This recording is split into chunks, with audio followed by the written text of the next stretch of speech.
ክቡራን ተመልካቾቻችን አሁን የምንገኘው በአርባ ምንጭ ኩልፎ የችግኝ ማፍያ ጣቢያ ላይ ነው የምንገኘው። አርባ ምንጭ በዘንድሮ የአረንጓዴ አሻራ መርሃ ግብር እንደ ከተማ 2 ሚሊዮን ችግኝ የመትከል እቅድን ይዛ እንግዲህ ቀደም በሚሉት ወቅቶች ችግኝ ማፍላት የማዘጋጀት ለዘንድሮ የአረንጓዴ አሻራ መርሃ ግብር ደግሞ ቅድመ ስራዎችን የማጠናቀቅ ስራ ላይ ትገኛለች። አሁን በመገኝበት በዚህ በኩልፎ የችግኝ ማፍያ ጣቢያ ላይ ደግሞ በምትመለከቱት መልኩ ወይቤታን ቀድሞ መሬት ላይ እንደዚህ ዘሩን በመዝራት እንግዲህ የማፍላት ስራን ይሰራሉ ማለት ነው። ነገር ግን ደግሞ የሌሎቹ እንደነ አቮካዶ፣ ማንጎ የመሳሰሉት ደግሞ ፖቶቹ ላይ ጭምር በዚህ መልኩ ዘራቸውን በመጨመር እንግዲህ የችግኝ የማፍላቱን ስራ እንደሚሰሩ ከችግኝ ጣቢያው ያገኙት መረጃ ያመለክታል። ችግኞች የሰውን እጅ ይፈልጋል። ሁሌ ከዛ አትለይለ። አሁን ሰራተኞች ይመጣሉ፣ ከዚህ ውስጥ አይለዩም። ተለዩ ማለት ይሞታል አንድ ችግኝ። ልክ እንደ ሕፃን ልጅ ማለት ነው። መጀመሪያ ዘር ይዘራል። ከዘሩ መጀመሪያ በጣም ይኮተኮታል። ታች መደብ ተዘጋጅቶ ያለበት ቦታ አለ። እዛ ላይ ይዘራል። ከተዘራበት ሰዓት ጀምሮ በቃ እንክብካቤ ነው።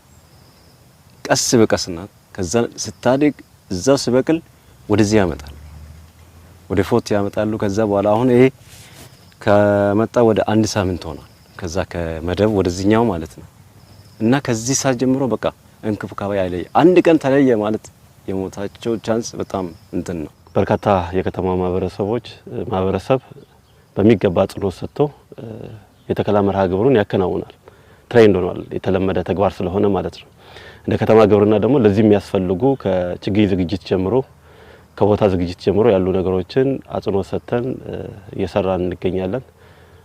አንደኛው ያው ችግኝ ጣቢያ ላይ ለተራራ ልማት የሚሆኑ ችግኞችን የማፍላት ስራ እንዲሁም በፍራፍሬ ችግኝ በርካታ የማህበረሰብ ክፍሎች ወደ ቤታቸው ወስደው እንዲተክሉና የትምህርት ተቋማት ላይ ሊተከሉ የሚችሉ ፍሬ ያላቸው የፍሬ ችግኝ ለምግብነት የሚያገለግሉ ችግኞችን ትኩረት ሰጥቶ ከተማ አስተዳደሩ የከተማ ግብርና መምሪያ አጽንኦት ሰጥቶ ተግባራቱን እየሰራ የሚገኝበት ሂደት ነው ያለው። በዘንድሮ የአረንጓዴ አሻራ መርሃ ግብር አርባ ምንጭ በክረምቱ የችግኝ መርሃ ግብር እንግዲህ ተክሏሉ ብላ እቅድ ከያዘችባቸው በርካታ ችግኞች መካከል የምግብ ሉዓላዊነትን ሊያረጋግጡ የሚችሉ የፍራፍሬ የችግኝ አይነቶችን እንግዲህ ተክላሉ ብላ እቅድ ይዛለች። ከዛ ውስጥም በዚህ በምትመለከቱት መልኩ የአቮካዶ ችግኝ ጭምር ተዘጋጅቷል። በዘንድሮ የአረንጓዴ አሻራ መርሃ ግብር ከሚተከለው 2 ሚሊዮን ችግኝ ውስጥ ወደ 350 ሺህ የሚጠጋው የፍራፍሬ ችግኞች ናቸው። አቮካዶም በዚህ መልኩ ተዘጋጅቷል።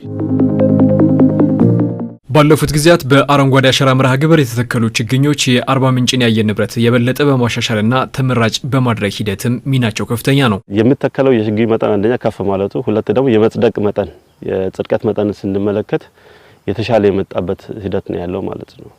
ያ የተተከሉ ያሉ ችግኞች በራሱ ባይሰልፍ እዛው ባለበት እንትን ላይ የሚፈጥረው የአየር ሁኔታ ያደገ የመጣበት አግባብ አንዱ ልዩነት ማሳያ ነው። ጽድቀቱን በሚገባ አጽንኦት ሰጥተን ያው በተደራጀ መልክ ወጣቶችም ይከታተላሉ። አንዳንድ ዝናብ ማይጥልበት አካባቢ ላይ ወጥተው ውሃ የሚያጠጡበት ምዕራፎች አሉ። የአረንጓዴ አሻራ በአርባ ምንጭ ለወጣቶች የስራ ዕድል ከመፍጠር አንጻርም የራሱ ሚና እየተወጣ ሲሆን በችግኝ ማፍላትና መንከባከብ ሂደትም ለበርካቶች የስራ ዕድልን አምጥቷል። ከዚህ በፊት ስራ አልነበረም። ያው እዚህ ነው የጀመርኩት። እስካሁን እየሰራው ያለው እናፈላለን፣ የደረሰውን እንተክላለን፣ ውሃ እናጠጣለን፣ እናንከባከባለን። ከዚህ ፊት ስራ የለኝም። እዚህ ነው የለመድኩት ስራ። ችግኝ እንተክላለን፣ እናፈላለን፣ እናጠጣለን፣ እንተክላለን። መጀመሪያ ችግኝ ቦታዎችን እናስተካክላለን፣ እንዘራለን መደብ ላይ። ከዛ መደብ ላይ ከዘራን በኋላ ወደዚህኛው ወደ ፎት ትራንስፌር እናደርጋለን። ሲያድጉ ማለት ልክ እንደዚህ ማለት ከዛ እንዲህ ከሆነ በኋላ አሁን ለመገረዝ ደርሷል፣ እንገርዘዋለን። ከተገረዘው በኋላ ለተከላ ይበቃሉ። ከዛ እንሰጣለን፣ እናስረክባለን፣ ይተከላል። ከሰባ በላይ የሚገመቱ ስራ ዕድል ተፈጥሮላቸው እየሰሩ ያሉ የማህበረሰብ ክፍሎች አሉ በዚህ በችግኝ ጣቢያ ላይ ማለት ነው። በሻራ ላይም በዚህም እንደገና ባሉ ችግኝ ጣቢያዎች ላይ ማለት ነው። በአረንጓዴ አሻራ ስራ የሰው ልጅ ተፈጥሮን የሚጠብቅበት የተጠበቀችው ተፈጥሮ ደግሞ በመልካም ፍሬዋን የምትመለስበት በመሆኑ የሰውና የተፈጥሮ መስተጋብር ሰላማዊ እንዲሆን ያስችላል። ይህንን መሰረታዊ የችግኝ ማፍላት ስራ ደግሞ የሚሰሩት ወጣቶች ተፈጥሮን የመንከባከብ ሂደት ላይ የሚያገኙት ደስታ ወደር የሌለው መሆኑን አጫውተውናል። አንድን ችግኝ ኮትኩተን እስከ ዛፍ እስከምትሆን ድረስ ማብቃት ማለት በጣም ደስ ይላል። ስናይ ደግሞ ሰርተን ውጤታችን ስናይ በጣም ነው የምደሰትበት።